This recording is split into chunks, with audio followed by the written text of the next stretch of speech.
precisamente el tema que me pidió Alejandra tratar es precisamente esto que tiene que ver con la envolvente en cuanto a su estrategia, fundamentalmente en dos campos, ¿cierto? Los temas que tienen que ver con energía fundamentalmente y con habitabilidad.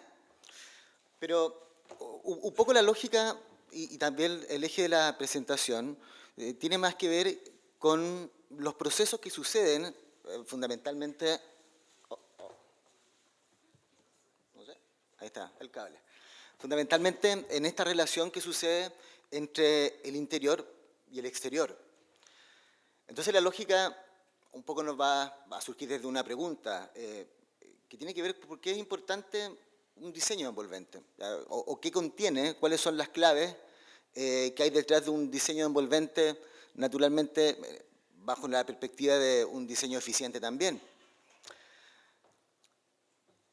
Cada vez que nosotros desarrollamos una edificación, un poco lo que buscamos es esencialmente confort que es más bien la condición opuesta a la que encontramos en el exterior. El exterior supone ser un lugar un poco ajeno y por lo tanto construimos interiores que de alguna manera adecúan, ¿cierto?, estas condiciones y que en general vamos a buscar como estas cuatro patas normalmente, ¿cierto?, el confort acústico, lumínico, el confort térmico y naturalmente la calidad del aire.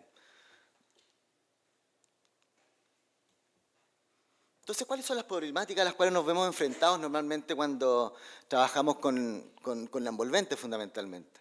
Estas tienen que ver con muchos elementos que ya Ricardo mencionó algunos, ¿cierto?, que tienen que ver con fundamentalmente el control de los flujos energéticos, vale decir, muchas veces todo lo que tiene que ver con los aspectos térmicos, pero también tiene que ver con la manera con la cual nosotros vamos a renovar nuestra calidad del aire, con la manera con la cual vamos a mejorar de alguna forma los procesos higrotérmicos que se producen a través de la envolvente y naturalmente controlar también excesos que puedan provenir del exterior, como por ejemplo excesos de radiación.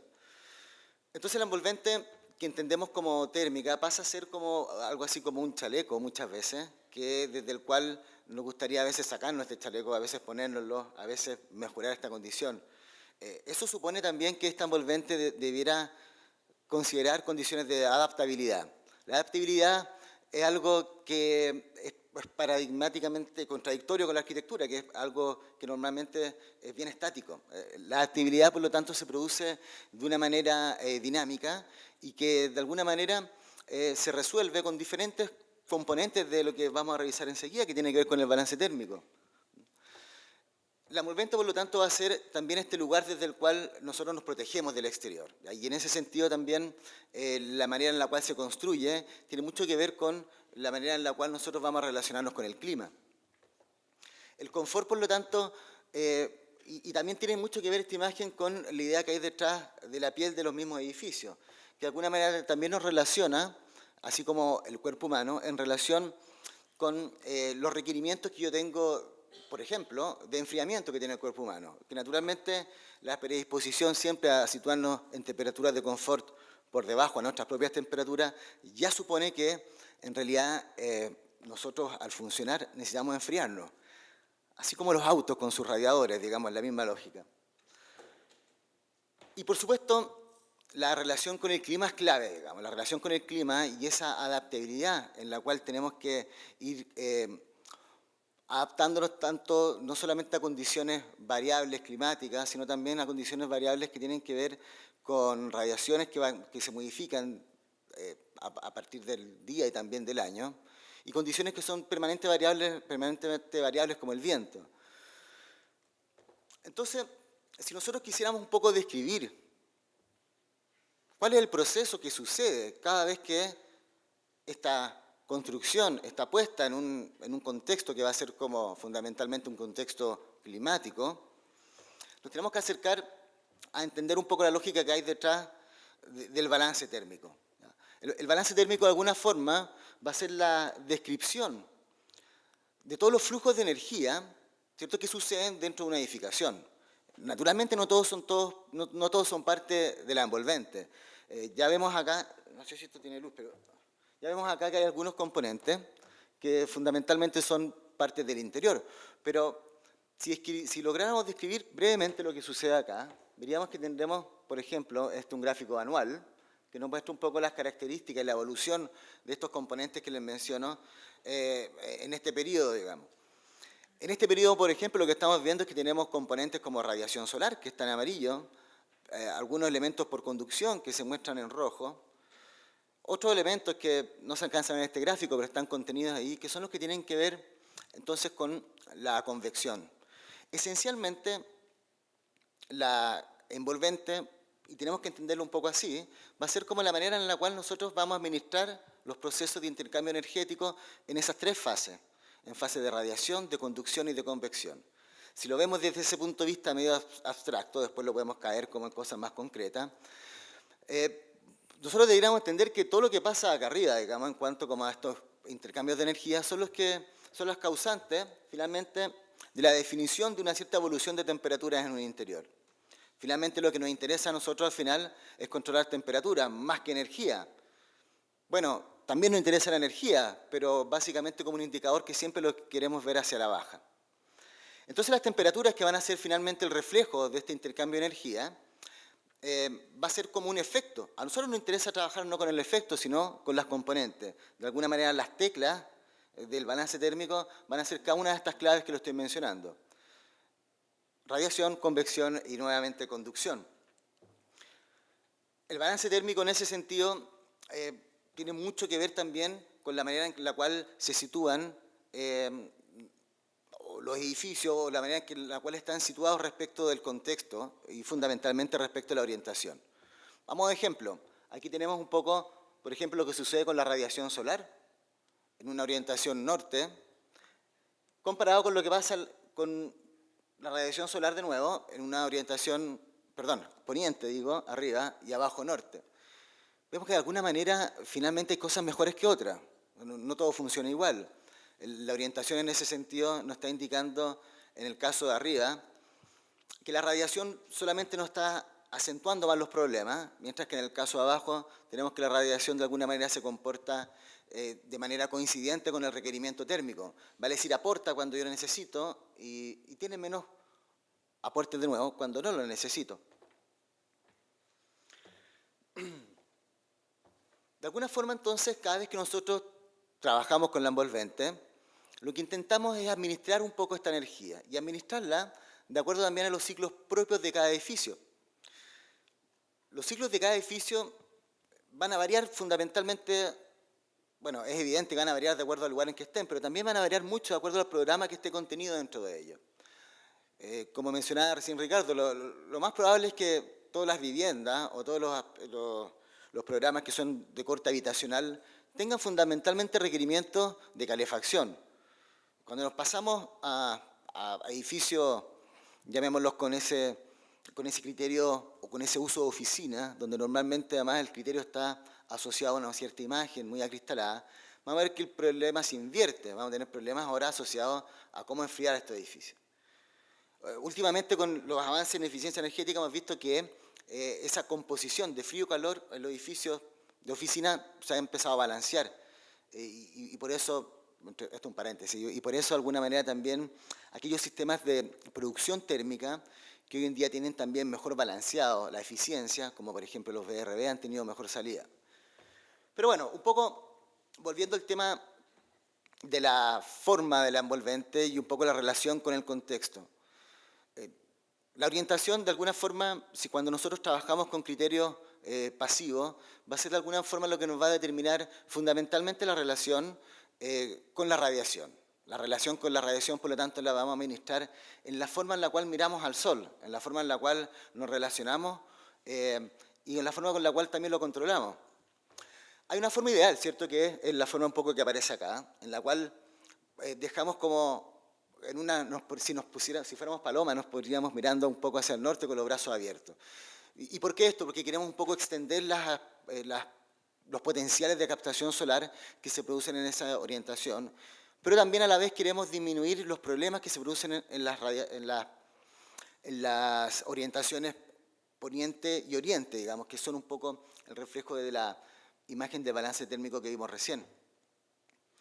La orientación solar, por lo tanto, va a determinar de qué forma el edificio recibe la radiación solar. Este caso es fundamentalmente el Hospital Gustavo Fricke y de alguna manera nos permite tener una noción de en qué fechas y bajo qué periodos vamos a recibir radiación solar y si es que en realidad, nosotros valoremos si es que en realidad ese aporte está cayendo cuando lo queremos y en los lugares que queremos. Esta imagen, por lo tanto, muestra fundamentalmente los aportes que se producen en la temporada, ya un periodo más largo de análisis, en la temporada de invierno. Fundamentalmente, los aportes solares incluso llegan a ser mayores que los que se producen en el verano, en la fachada norte, que los que se producen en el invierno. De tal manera que es una condición muy favorable para programas que tengan esa condición. Programas que tengan la condición de que el requerimiento de calefacción es mayor.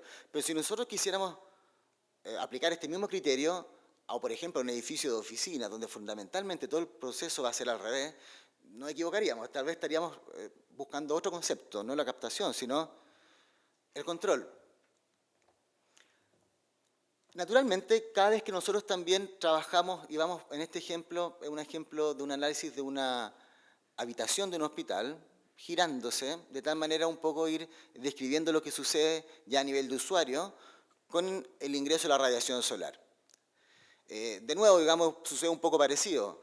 Cuando nosotros tenemos habitaciones que miran fundamentalmente hacia el norponiente o hacia el nororiente, tenemos radiación que entra en diagonal de forma muy horizontal y en donde puede llegar fundamentalmente a cubrir gran parte de la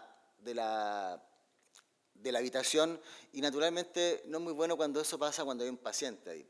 Entonces, de nuevo, también la forma en la cual uno orienta, en este caso al usuario, poniendo naturalmente la cabecera en el lado norte y mirando un poco hacia el sur para un poco mejorar las condiciones de esas orientaciones, oriente-poniente, es un problema que nos estamos un poco poniendo en la mochila porque en la orientación norte eso no sucede, digamos, o llegará algo de sol en invierno que es muy fácil de controlar si es que yo quisiera. Entonces también tiene que ver de qué manera yo voy administrando también el programa dentro de los recintos, perdón, dentro de los recintos, bien digo. A su vez, el tema de la orientación va a ir generando también diferentes condiciones de asolamiento y que por lo tanto, consecuentemente, cuando yo quisiera controlar ese asolamiento, voy a tener que trabajar con diferentes formas de protección solar. La protección solar en sí misma es un diseño que está asociado fundamentalmente al trabajo de cubrir las horas donde las temperaturas han superado un cierto umbral que normalmente va a estar cercano a los 18 o 20 grados. Eso va a determinar una zona que yo tengo que cubrir de una cierta forma y que el diseño va muy asociado directamente a las horas en que lo cual esto va a estar cubriéndose. Pero si nosotros iniciamos el proceso de la envolvente, ya una vez tomadas las decisiones en relación a la orientación y el emplazamiento, nos veremos enfrentados en primera instancia a condiciones materiales de la envolvente. Las condiciones materiales de la envolvente de alguna manera van a determinar los intercambios hidrotérmicos en función de la conductividad y los traspasos de vapor. Si nos centramos exclusivamente en el tema de temperatura y dejamos por algún minuto de lado, digamos, los temas que tienen que ver con los traspasos de vapor, nos encontraremos con una condición en la cual fundamentalmente de lo que interesa es lo que tiene que ver con la conductividad térmica. La conductividad térmica que en un elemento con una densidad y con una característica de conductividad variable, que no es variable, veríamos que tendríamos una recta, digamos, que conecta un lado del muro con el exterior.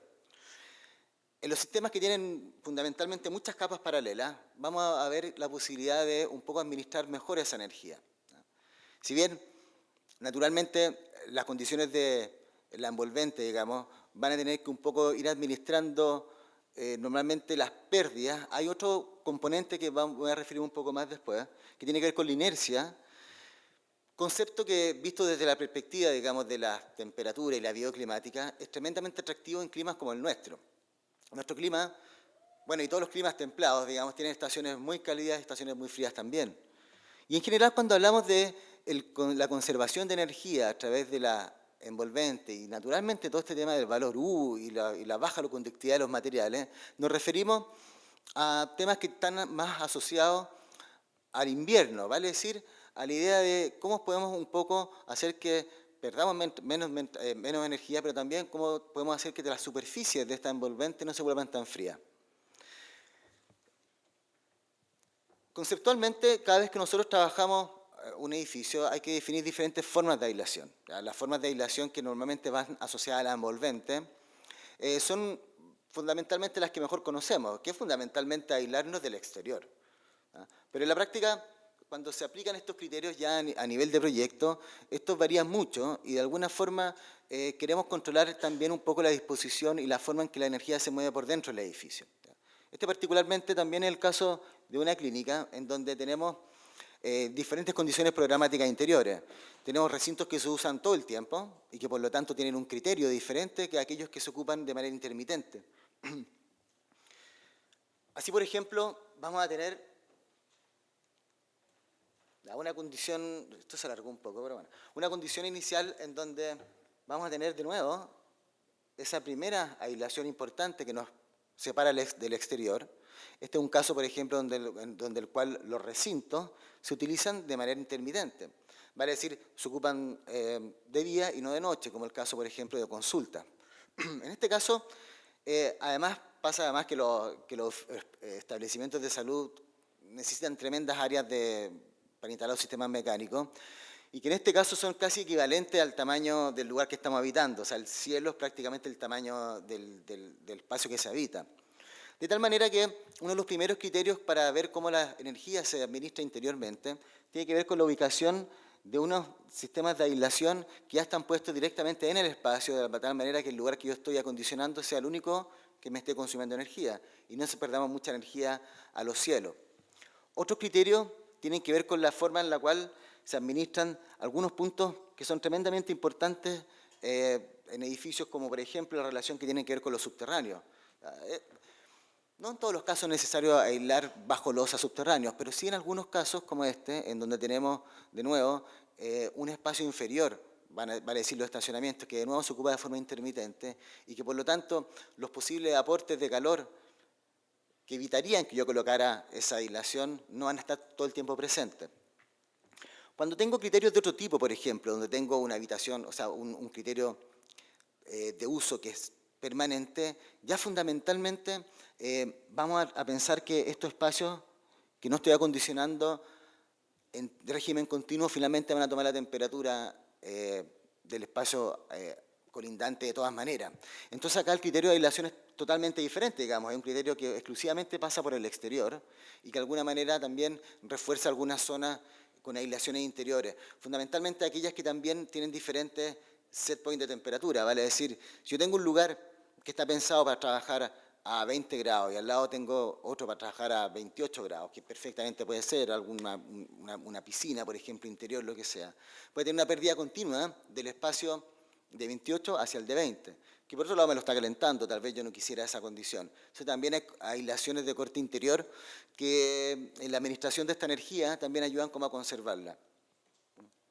Pero otro punto tremendamente importante, bueno, esto es un ejemplo, digamos, un ejemplo de una aislación bajo losa en un elemento adherido, digamos, a la estructura, que la envuelve por fuera, que ciertamente eso va a tener que tener un revestimiento, es una solución bastante compleja en relación a la manera en que se van instalando todos los materiales, y que ciertamente todos estamos esperando algún avance en las investigaciones de Ricardo para poder tener prontamente algunos elementos que de alguna manera administren mejor la energía. Pero hay aspectos que por ejemplo, tiene el hormigón que son tremendamente interesantes a la hora del control de temperaturas durante el verano. Eso lo vamos a ver también luego. Un tema fundamental, ¿cierto?, en la administración, ya un poco bajando desde ya el concepto a la aplicación directa y a la solución más que nada, es un poco el control de los puentes térmicos, ¿cierto?, que tanto conocemos. En realidad los puentes térmicos no existían hasta hace unos años porque teníamos siempre una condición de pérdida por la envolvente más o menos pareja. Entonces, ¿cuándo aparecen los puentes térmicos? Bueno, cuando se empiezan a aislar los edificios. Cuando se empiezan a aislar los edificios, empiezan a aparecer, por lo tanto, algunas zonas de la envolvente que tienen una conductividad altísima en relación a la zona que está directamente al lado. Eso un poco les da el nombre, puente, que de alguna manera es capaz de acelerar, ¿cierto?, las pérdidas de energía en el punto que estamos ahí. No es que le modifique su valor U, pero sí la manera en que la energía pasa hace que ésta se acolmate y que pase de manera más rápida en esos puntos. Entonces el efecto de los puentes térmicos a pesar, digamos, de los buenos criterios de aislación que uno pueda tener, puede ser bastante negativo, digamos. La expansión de un puente térmico, la expansión de la energía en un puente térmico en el exterior, puede llegar a tener un diámetro de unos 2 metros. O sea, es realmente importante el efecto que tiene. Por lo tanto, normalmente nos va a servir mucho un poco la idea de poder aislar esto por fuera. La idea de tener un chaleco por dentro es un poco extraña para todos. Pero también pasa, digamos, hay muchos sistemas de aislación interior que, si bien en sí mismos funcionan, digo en sí mismo cuando está puesto donde corresponde, están interceptando normalmente la estructura y por lo tanto generan una serie de puentes térmicos. Ya vimos que en la presentación de recién el clásico puente térmico que se produce en la losa. Yo puedo bailar por dentro, pero siempre voy a tener que interrumpir el aislamiento por dentro.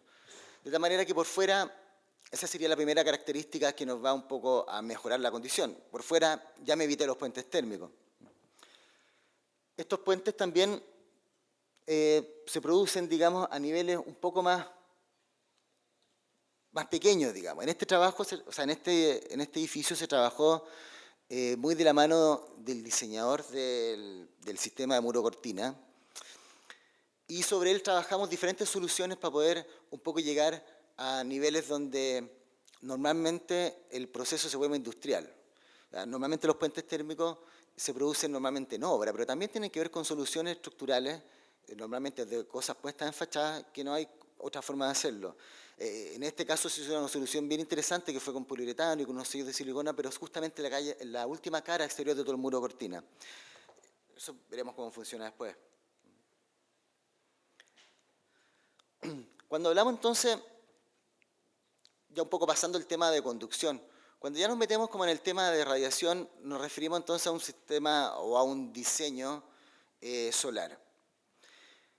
Una de las características de trabajar con el diseño solar, a diferencia de trabajar con la conducción que vimos recién, es que yo la radiación sí la puedo administrar muy bien. Yo la conducción, ya una vez que lo instalé, que va ahí para siempre, digamos, no puedo sacarle el chaleco de vez en cuando o aumentar la conductividad cuando quiera, no puedo, digamos, es así todo el rato. Mientras que con la radiación puedo trabajar mucho y puedo trabajar un poco para seguir la lógica que está acá, que es una lógica bien conocida, digamos, poder tener mucha radiación en invierno y ojalá cero en verano. Eso un poco tiene que ver también con la adaptabilidad. Es que en realidad las cosas no se van a mover, pero se podría mover, pero no es lo que uno busca. Digamos. Uno busca tal vez que el edificio, en forma pasiva, vaya un poco respondiendo a estos requerimientos anuales. Entonces el diseño solar va a caer en dos fases fundamentales. Una fase que tiene que ver con el control de la radiación y otra que tiene que ver con la captación de la radiación. El control de la radiación es tal vez un elemento más conocido para nosotros y que de alguna manera también se ha inundado un poco de imágenes asociadas a estas protecciones solares que tienen también su interés, pero que fundamentalmente en el buen diseño de estos elementos hay también criterios que deberíamos ver también hacia el invierno. O sea, no queremos que también estas protecciones solares nos vayan a generar un problema en invierno. Entonces, la gran dificultad de trabajar la envolvente en climas como el nuestro es que tenemos que andar siempre pensando en frío y calor. Esta es una buena época para hacerlo porque en la mañana hace frío y en la tarde hace calor. Pero cuando uno le empiezan a hablar de aislación térmica en el verano, es como, es medio raro. Bueno, paréntesis. ¿Cómo trabajamos entonces el control solar? Este es un caso del edificio Duoc San Bernardo, edificio de Masa Arquitectos, en donde se están cumpliendo todos los criterios anteriormente mencionados. Una tremenda orientación hacia el norte, con un gran potencial de captación solar, pero naturalmente también nos estábamos echando a la mochila un tremendo problema para el verano. Entonces, en este caso, el control solar, ya veremos también lo que es la captación solar en este mismo proyecto. El control solar se produce de manera muy simple, sobre la base de tener, ¿cierto?, una serie de elementos horizontales, que de alguna manera van a sombrear el cristal y van a evitar que la radiación entre. Es una cosa muy simple, digamos. Esta es un poco la solución. Y si se fijan, estos elementos que están poniendo en fachada, ya veremos fotos inversas en la temporada de invierno, donde también veremos cómo entra la radiación de todas maneras, digamos. O sea, no es que el elemento nos vaya a sombrear en el invierno también. Pero hay casos diferentes. Por ejemplo, este otro caso, un edificio que está puesto en una condición tremendamente urbana. Esto está acá en Las Condes, en donde el mismo contexto genera un sombreamiento y nos pone evidentemente una condición que no podemos modificar. En este caso, la variabilidad y la adaptabilidad tiene otra idea detrás, digamos. Es más bien cómo el diseño de la fachada se adapta a la solución o más bien al contexto. El sombreamiento, lo que vemos acá abajo, ya no es la temporada de invierno, como vimos en el caso del hospital, sino una temporada de verano. Vale decir, aquí estamos identificando dónde está el problema. En este caso es un edificio de vivienda, bueno, perdón, de oficina, edificio de Deloitte, de Cristian Fernández, en donde, bueno, vemos algo evidente, ¿cierto? Que no es lo mismo trabajo que estar arriba en este edificio, y porque evidentemente la variación de la radiación va a ser a lo largo del año. Y eso genera finalmente un patrón de solución en el cual, bueno, aquí no se alcanza muy bien, pero en el cual vamos a ver que los edificios, perdón, la parte superior del edificio tiene una relación de opacos vacíos, perdón, opacos con elementos transparentes, en donde ganan más bien los opacos, y ya en la parte inferior ganan los elementos de cristal. No se alcanza muy bien, pero acá hay algunos que son con alucobond y otros son cristales de verdad. En vivo se notan mejor porque son blancos estos elementos. Entonces, esta variación que tiene en fachada es una lógica que de alguna manera responde también a la condición propia del contexto.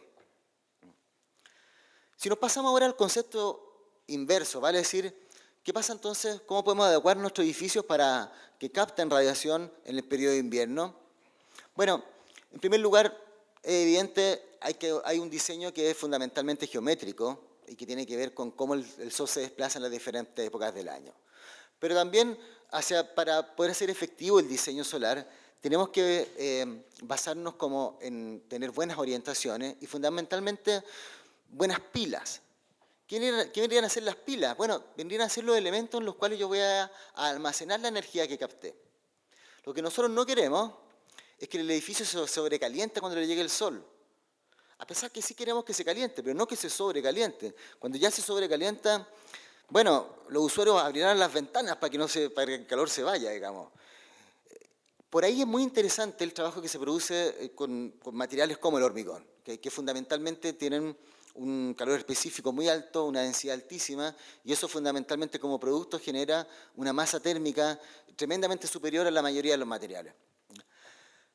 Vamos a ver algunos ejemplos. Este mismo ejemplo, en este caso, el ejemplo del Duoc de San Bernardo, de Cristian Fernández, perdón, de Más Arquitecto, en donde ya en esta posición o en esta época del año, estos son unos dibujos iniciales con los cuales uno trabaja. Aquí, si se fijan en la realidad, el distanciamiento entre los elementos horizontales es un poco mayor en la realidad, porque eso lo fuimos afinando en el camino. Pero un poco la lógica supone que nosotros queremos disminuir la demanda de energía por calefacción en este edificio. De tal manera que la radiación va un poco a insolar este patio, es un patio cerrado, vertical, interior, pero que es un patio cuando veamos las terminaciones que son enteras de hormigón, de piedra pizarra, de elementos muy masivos, de elementos de una rápida difusividad, que vale decir la propiedad que tiene el material de conducir esa energía al seno del material. Tenemos, por lo tanto, una capacidad de utilizar esa masa térmica de manera importante y de aprovecharla. ¿Qué pasaría si esto fuera, por ejemplo, de madera? Nada contra la madera, pero... Bueno, la madera tiene el problema, ustedes habrán visto, cuando uno está en la playa, por ejemplo, llega el sol, en 3 segundos se calienta ese lugar. Que bueno, que si estuviéramos en Noruega sería maravilloso, pero como tenemos verano también nosotros, claro, vamos a tener que cuando entre un pelito de sol se sobrecalienta esto, y bueno, tenemos que empezar a evacuar ese calor.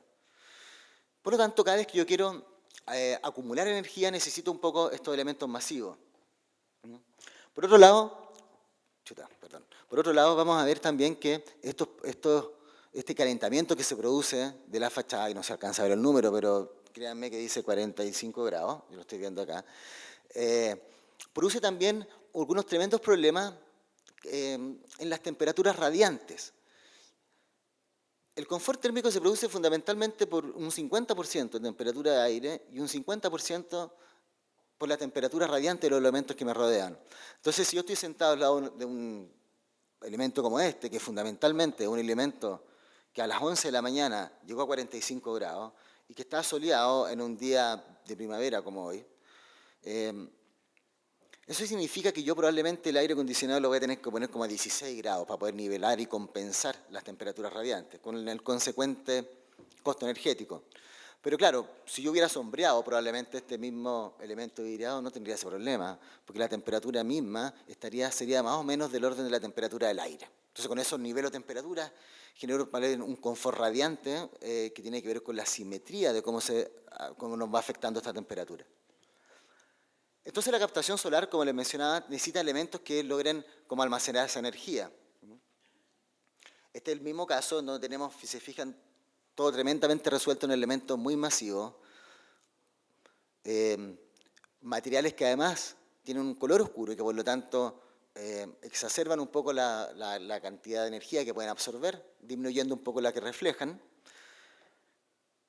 El tema acústico es un poco más complejo con estas soluciones, pero evidentemente tenemos que priorizar a veces. En este caso la prioridad era un poco generar confort térmico, sobre todo para esos meses.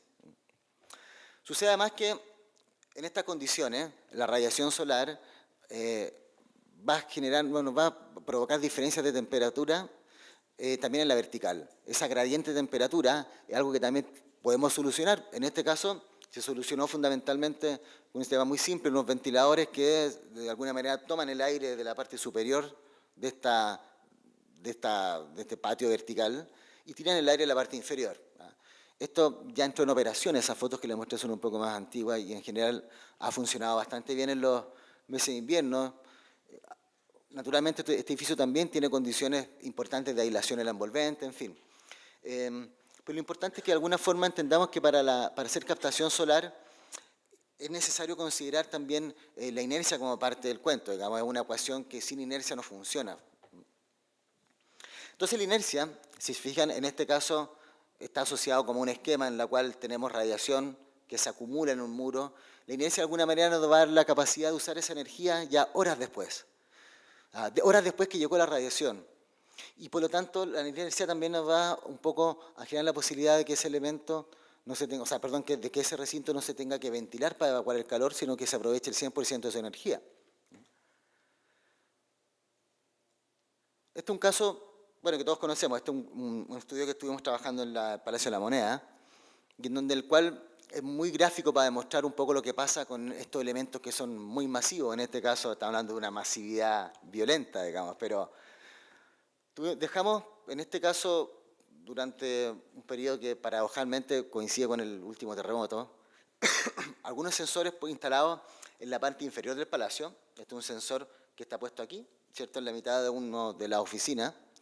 Y otro sensor que instalamos en la parte superior de una de las naves del palacio donde alojan normalmente la guardia, carabineros, y que es fundamentalmente un entretecho.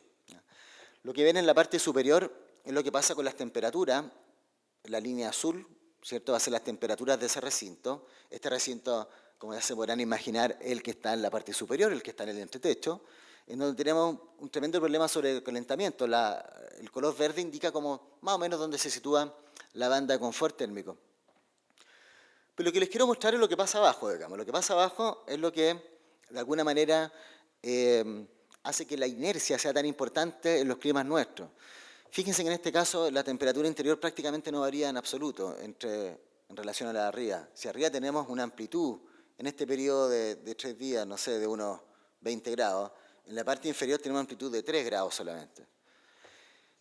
Si bien normalmente la estructura es la que aloja la mayor cantidad de masa térmica, en nuestro caso, que trabajamos mucho con muros estructurales, es muy importante considerar que también la envolvente va a alojar parte de esta masa térmica.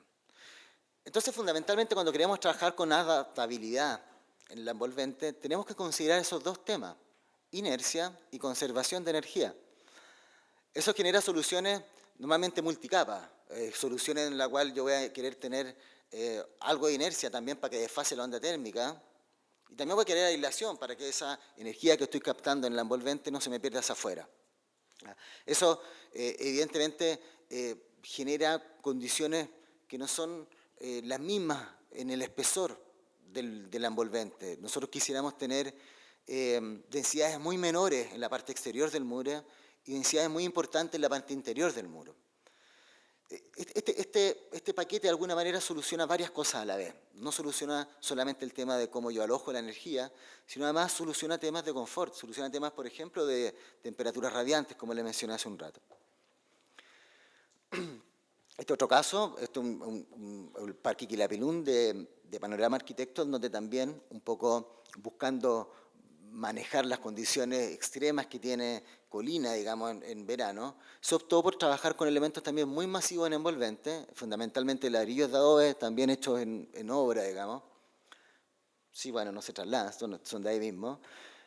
Pero con la innovación que también se aislaron. Esto es una solución que uno conoce muy bien, porque en realidad las condiciones de la casa típica chilena del Valle es una solución de adobe que sabemos que funciona muy bien durante el verano, pero que en la práctica en el invierno nos morimos de frío, porque es mucha la masa térmica que nos absorbe el calor. Entonces en este caso se optó por generar un muro que contuviera al mismo tiempo 40, 60 centímetros de barro y luego unos 10 centímetros más de aislapón y finalmente se revistió con una fachada ventilada que para mi gusto no era tan necesaria, pero fundamentalmente con la masa térmica ya se controlaba gran parte del problema. Va a pasar a otro tema. Bueno, aquí un poco el gráfico de la inercia, ¿cierto? De alguna forma, cómo se almacena y cómo de alguna manera esto se incorpora, digamos, a la estructura. Uno de los temas más importantes que también tiene que ver con la envolvente son los temas de ventilación. La ventilación la vamos a asociar fundamentalmente a dos temas. El primer tema tiene que ver con la calidad del aire. Nosotros necesitamos renovar para poder mantener una calidad de aire aceptable en el interior, pero a la vez ventilamos, ¿cierto?, para evacuar el calor, para disipar el calor. El diseño para evacuar el calor puede ser a veces mucho más simple que el diseño que yo pudiera tener siempre en el ámbito pasivo para mejorar la calidad del aire. ¿Y por qué? Porque fundamentalmente el diseño que busca mejorar la calidad del aire busca establecer ratios mínimos de ventilación. Ventilar poco a veces es más difícil que ventilar mucho. Yo a veces si quiero ventilar mucho abro un par de cosas y ya se estará ventilando. Pero ventilar de manera controlada es un ejercicio más complejo. Este es un ejercicio, por ejemplo, les voy a explicar rápidamente el gráfico, que busca establecer cuál sería el dimensionamiento óptimo para poder generar un intercambio convectivo, en este caso en una sala de clases para un liceo de niños en Cauquenes. Ustedes se imaginarán que en Cauquenes, bueno, es un clima parecido al nuestro, digamos, es un clima, si bien un poco más frío, tiene unos veranos importantes, si bien en el verano tampoco los niños van al colegio, el problema de nuevo se centra en el frío. Pero no en el frío porque sí, sino porque el frío genera algunas conductas que normalmente tienen que ver con cerrar las puertas, cerrar las ventanas y bueno, mientras más seamos, más calentitos estamos y mejor. Pero evidentemente, y sobre todo cuando se trata como de niños, es muy importante que la condición del aire se mantenga con buena calidad. Es la manera de aprender también. Le explico el ejercicio.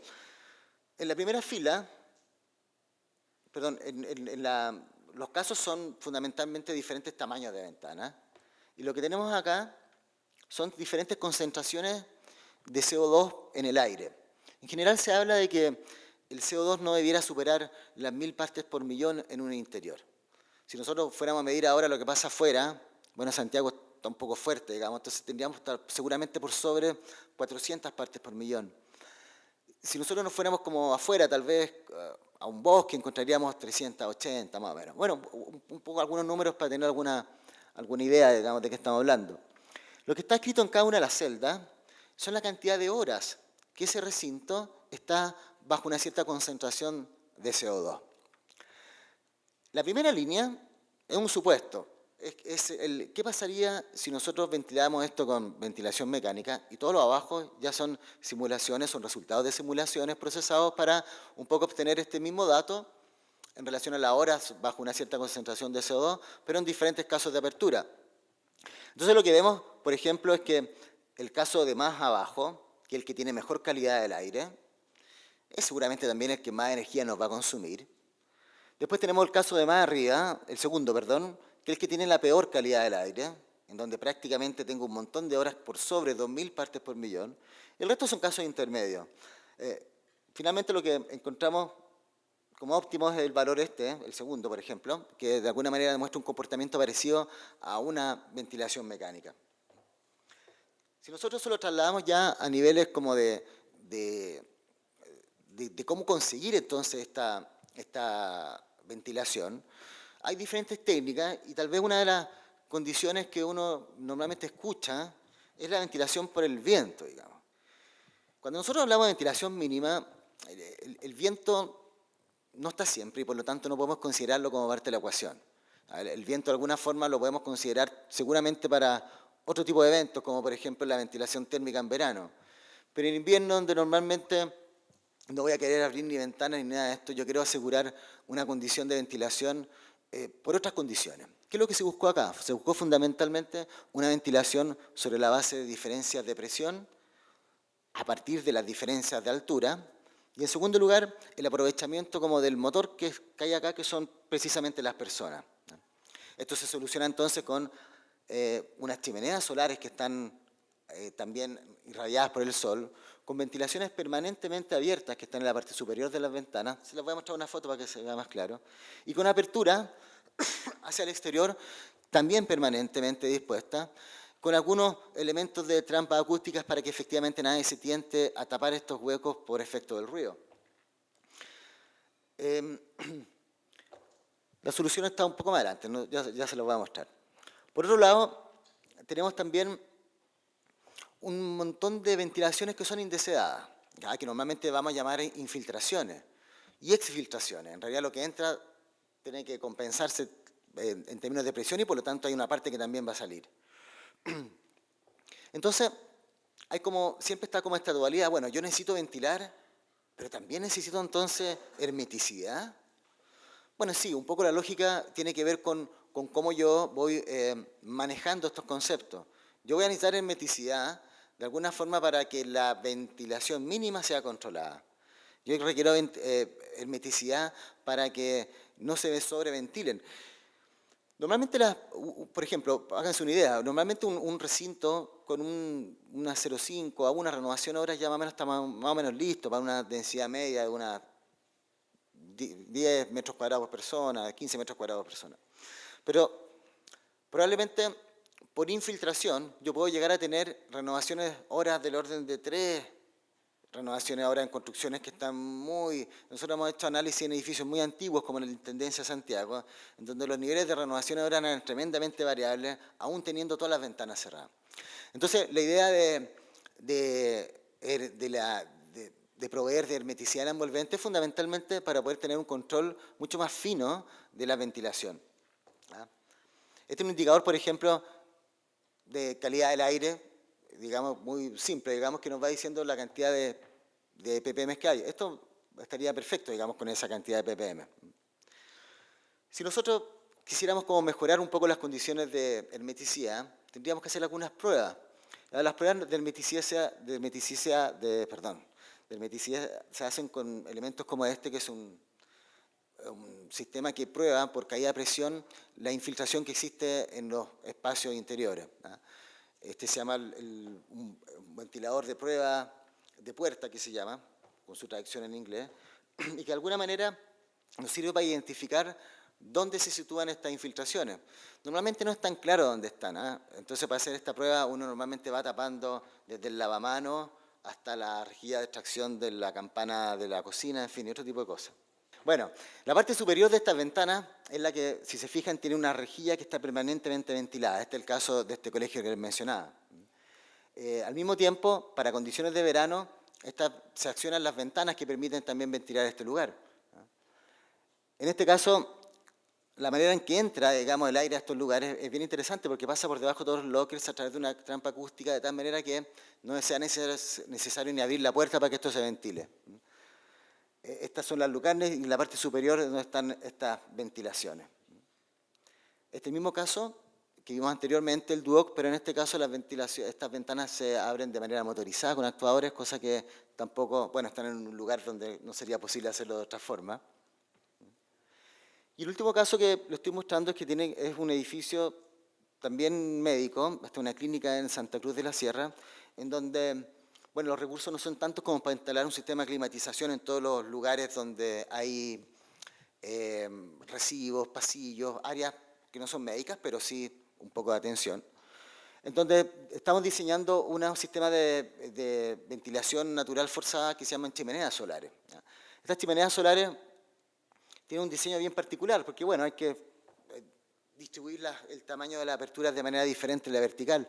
Pero lo interesante es que cuando trabajamos con indicadores de confort, en términos como de acondicionamiento natural, en realidad las temperaturas no nos interesan tanto, nos interesan un conjunto de fenómenos que tienen que ver con la velocidad del aire, su humedad, su temperatura y otro tipo de aspectos que resumimos en un indicador que se llama PMB. Hay dos indicadores, PMB y PPB, que son indicadores de confort propiamente tal. Un poco, para mencionarles un poco de qué manera puede mejorar las condiciones térmicas la ventilación. En el caso superior vemos lo que pasaría en la línea roja, tiene que ver la cantidad de usuarios que estarían disconformes con las condiciones de ese lugar. Sería muy alta, pero cuando ya introducimos ventilación natural, esta baja tremendamente. Esto manteniendo naturalmente los niveles mínimos que requeriría cualquier lugar. De tal manera que vemos un comportamiento ya anual en donde la baja temperatura se produce solamente por efecto del movimiento del aire. Eso es todo.